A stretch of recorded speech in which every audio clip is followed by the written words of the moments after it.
हमारे हिंदुओं के मस्तक से तिलक गायब हो गया, सिर से चोटी गायब हो गई, कंधे से जनेऊ गायब हो गया।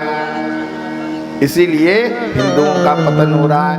हर एक हिंदुओं का परम कर्तव्य है कि अपने मस्तक पे तिलक, माथे पे चोटी और कंधे पे जनेऊ हर एक ब्राह्मण के होना चाहिए। इसके बिना यज्ञोपवीत कोई साधारण नहीं है। यज्ञोपवीतम परमम पवित्रम प्रजापतिस्ता सहजम पुरस्तात् आयुष्यमग्रम प्रतिमुंज शुभ्रम यज्ञोपवीतम बलमस्तु तेजः।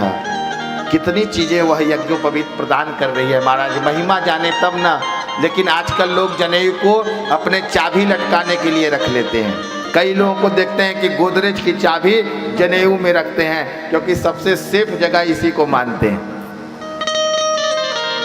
ये सब चीजें से दूर होइए। जिसके जितनी प्रवर होती है महाराज, किसी का 3 प्रवर होता है, किसी का 5 प्रवर होता है, उस प्रवर के अनुसार जनेऊ बनती है। और वह जब जनेऊ धारण करते हैं तो हर क्षण प्रत्येक क्षण आपके साथ ब्रह्मा, विष्णु, महेश और महाकाली, महालक्ष्मी और महासरस्वती तीनों शक्तियां आपके साथ हर समय विद्यमान रहती है। उसी समय भगवान ने कुब्जा को कहा कि इन ग्वाल बालों को तिलक कर दें।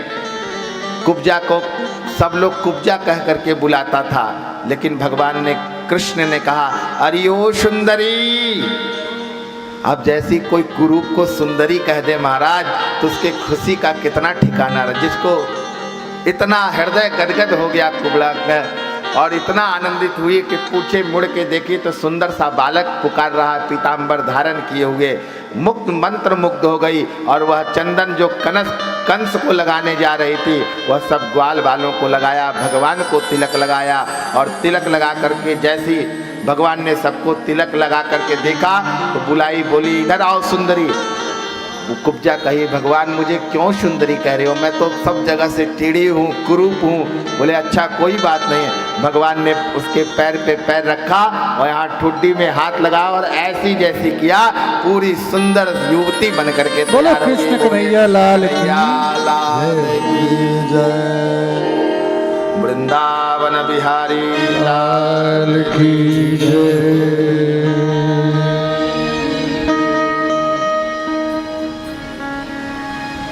उसके बाद भगवान जहां मल युद्ध हो रहा था, वहां पे जाने से पहले कंस के पास एक धनुष था, और जो उस धनुष को उठा लेता वही कंस का वध कर सकता था।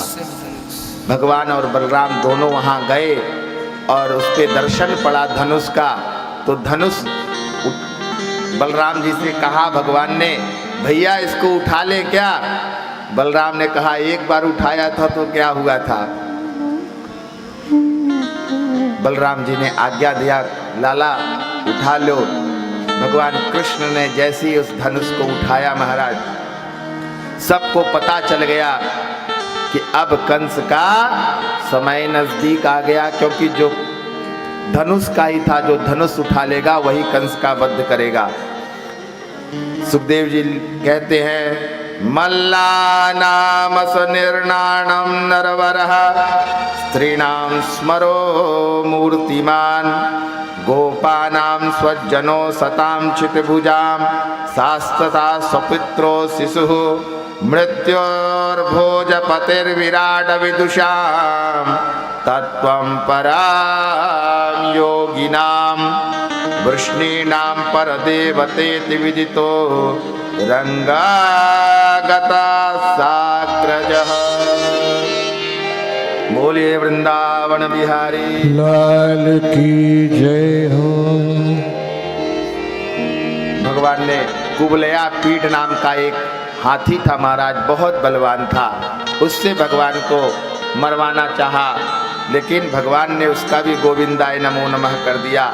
उसके बाद चाणूर नाम का एक बहुत बड़ा बलवान उनके पास योद्धा था। उस योद्धा के साथ भगवान की हाथाबाई हुई, लेकिन भगवान ने, जिसके अंदर 10,000 हाथियों का बल था, लेकिन भगवान ने एक मुष्टिका में ही चाणूर का गोविंदाय नमो नमः कर दिया। इसलिए आप लोग श्लोक में बोलते हो, वसुदेव सुतम देवम कंस चाणूर मर्दनम देवकी परमानंदम कृष्णम वंदे जगत गुरु जगत गुरु। बोलिए जगत गुरु भगवान की जय हो।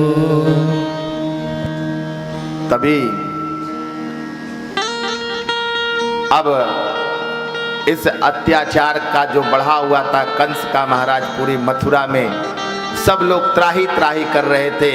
अब इसका सर्वनाश का समय आ गया है।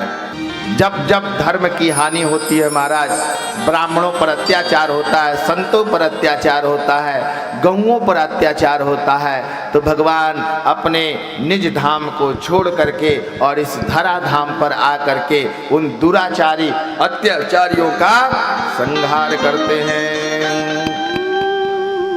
उसी समय कंस जो है एक उच्च सिंहासन पर बैठा हुआ है और भगवान कृष्ण को मारना चाहता है महाराज। और जैसे ही कृष्ण और बलराम प्रवेश करते हैं उसी समय बलराम जी कहते हैं, लाला देख क्या रहे हो, ये हमारे माता पिता का गुनहगार है, हमारे माता पिता को इसने जेल खाने में डाल रखा है, अब इसको एक पल जीने का अधिकार नहीं है। उसी समय तुरंत भगवान श्री कृष्ण चंद्र ऐसी छलांग लगाते हैं महाराज कि सीधा सिंहासन पर जा करके और अपने ऐसा मुष्टिका का प्रहार करते हैं कि कंस का एक बार में ही गोविंदाय नमो नमः हो जाता है। बोलिए कृष्ण कन्हैया लाल की जय हो। और मुकुटवंशी वारे की जय। जय श्री राधे, जय जय श्री राधे।